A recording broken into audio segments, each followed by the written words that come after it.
Hello, Rama Rama Pupoda. Hope all are in good health, feeling great, having a peaceful and lovely, happy life. Now let's go to chapter 36, part 2, Kabir and Uddhav. During his stay in Kashmir, Ramdas had to carry on a large amount of correspondence with the friends in different parts of India. Once he received a letter from U. Sanjeev Rao of Bombay asking him to see a Saraswat of North Canara who was then holding a prominent post under the state government. Durga Das Nagarkate was the director of the industries of Kashmir state. The letter also spoke of his ailment, bone tuberculosis, that affected his legs, as a result of which he was completely disabled from walking except on crutches. Ramdas understood that Durgadas was a busy man and so would not have trust himself on him. Durgadas had the thought of his physical condition not moved Ramdas. However, he took up Sanjeev Rao's suggestion and in company with two pandits proceeded to Durgadas' residence. The party was made to wait in his office tent in front of his bungalow, while Ramdas had to send a note to him in the shape of a visiting card. He mentioned in the note simply that he was a sadhu from Canara and had directions to see him. Even after 20 minutes waiting, there was no response to the note. Word was that then sent to him to know definitely if he would like to accord Ramdas an interview. The only reply that he got was that Ramdas was far from eager to receive him. Now, Ramdas turning to the Pandit said, God's will seemed to be that he should not see Durgadas, so we shall retrace our steps to Jankinath's.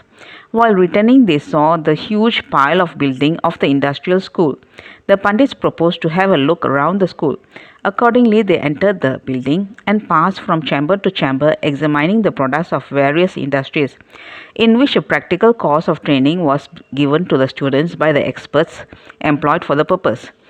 The experts were most affable and obliging to Ramdas. When he entered a classroom where a batch of students were receiving theoretical instructions, the teacher asked him to sit, gave him a seat to him, who converted the class for a short half an hour into one of the religious instruction. He delivered a discourse on God, devotion, and his name. Both the teacher and the boys were highly elated by his presence and the talk. Leaving this room, the party finished the inspection on the ground floor and ascended the upstairs. Here they entered a research laboratory where a couple of students were engaged in some experiments. One of them led the party to the office room of the professor in charge, an Indian, seated at his table. Seeing him, the professor welcomed him and offered a chair. He sat down. In the course of his talk, Ramdas told him how he was refused audience by Durgadas. The professor had taken a sudden liking for him. There must be some mistake. Durgadas does not know you, but would certainly be happy to see you, eagerly said the professor and added, I shall send a boy to let him know about you and see what you get an interview with him. Meanwhile, please wait here. He at once dispatched a student to Durgadas' bungalow. In the meantime, the kind professor showed him many pieces of intricate apparatus intended for various works of research. Ramdas looked through a microscope and saw a speck of wheat flour as big as a pea. These scientific instruments can reveal only things perceptible to the senses, but in the field of spirit they are utterly useless, because the vision of the spirit can be had by the sole aid of a super consciousness which is beyond the sphere of the senses. Soon after this, a young man from Durgadas' household came to fetch him. He met Durgadas in his office. He was an elderly man, tall and of dark complexion. He attempted to rise from the chair when he saw Ramdas enter the room, but his assistant prevented him from doing so. He pointed to a chair in front of him and Ramdas sat down. A few words explained to him the reason of Ramdas' visit. He gave a short account of his disease and then called for some refreshments for Ramdas, from which he drank a cup of milk. He was then on mere milk diet. Durga Das was evidently a busy man. He was engaged with the visitor when Ramdas went to see him, and many others were waiting outside for their turns. Now Ramdas stood up to depart, but Durga Das would not have it so. "You have been so long in Srinagar," he said, "and I had no opportunity to have you with me. I would not allow you to go until you spent some days at ours as well." His repeated appeals induced Ramdas to remain. The Pandit escorts who were waiting outside were told of the decision, and they took leave and returned to their homes. Ramdas had stipulated two conditions for his stay.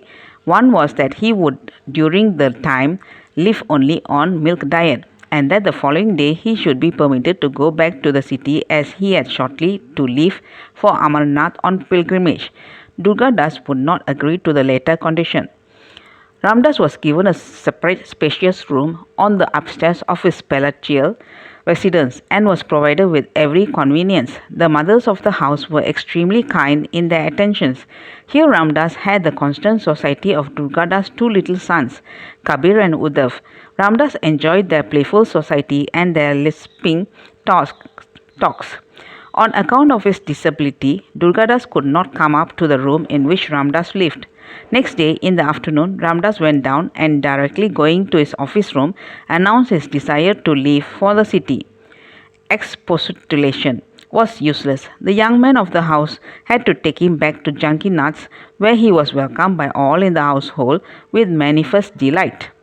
About this time, he received a letter from Mother Elizabeth written at the instance of Raja Ram. The Thakur Sahib of Limdi, Raja Ram, offered to furnish him with a note of introduction to the Maharaj of Kashmir, Hari Singh, if he would feel an inclination to see him. Ramdas replied that Ram did not prompt him from within to go in for a darshan of the Maharaja, but might agree in the matter if the Maharaja himself had expressed a desire to see him. So he asked Raja Ram to correspond with the Maharaja and know his mind. He had nothing to gain by seeing anybody. He was controlled and guided by Ram in all things. As the matter was dropped, nothing further came out of it. That's all, folks. Let's see in the next chapter. Thank you. Bye bye. Rama Rama Pupoda.